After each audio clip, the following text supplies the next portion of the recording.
Hi, my name is Lucas Hamilton. I'm a building scientist here at CertainTeed. I'm a physicist who specializes in how buildings perform. I'd like to talk to you today about attic ventilation. It's a critical part of our homes, it's a critical part of our home's durability, and also about reducing our energy bills. Can you tell us what is attic ventilation?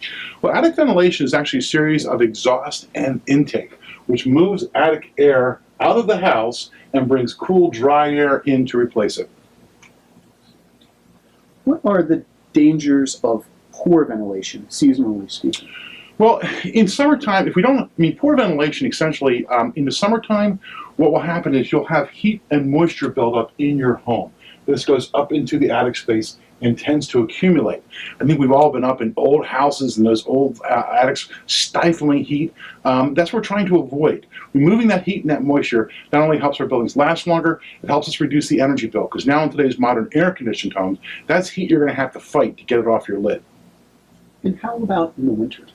Well, in the wintertime, the problem is actually quite different.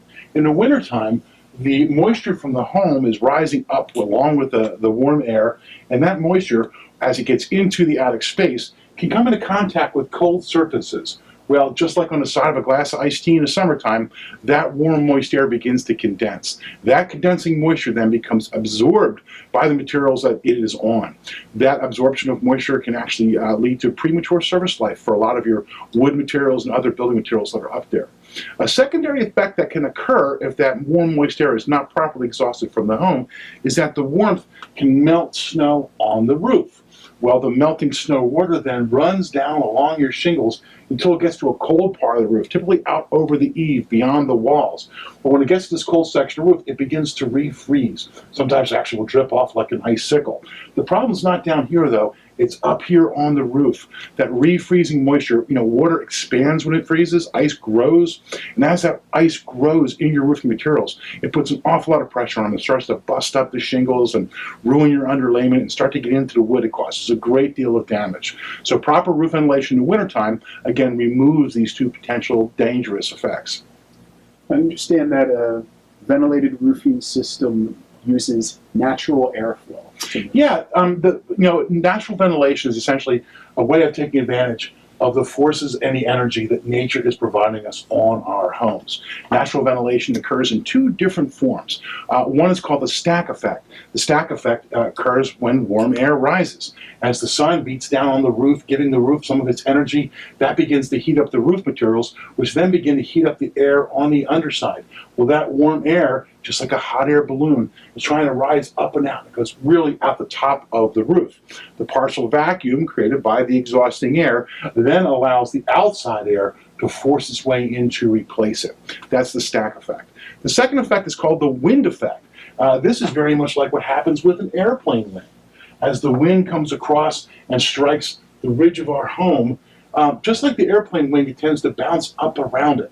Well, this creates a partial vacuum on the leeward side of your ridge. The force created by this partial vacuum, again, pulls the air out of the home, forcing replacement air to come in. If the first effect, the stack effect, is like a hot air balloon rising, the wind effect is like a jet airplane wing. It's extremely powerful. Both these forces are working simultaneously, very often together, to help change over the air in our attics when we have properly designed and installed attic ventilation. Ventilation has a lot to do with balance. Can you talk about a balanced airflow? Balanced ventilation is absolutely critical. We've been talking about creating negative pressures and makeup air and things like that. Well, if we're exhausting air out of our attic, say at a rate of 1, to be simple, what we want to have is makeup air coming in at the exact same rate, typically 1/2 and 1/2. Coming back into the attic to make up for the exhausted air.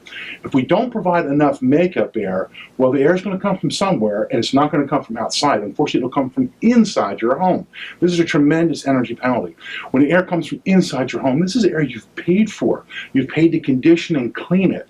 Well, when you're exhausting that air from your home, you're basically having money flow out that attic. So you want to make sure that you have properly designed, balanced attic ventilation with equal exhaust and intake to prevent air from being pulled from the home.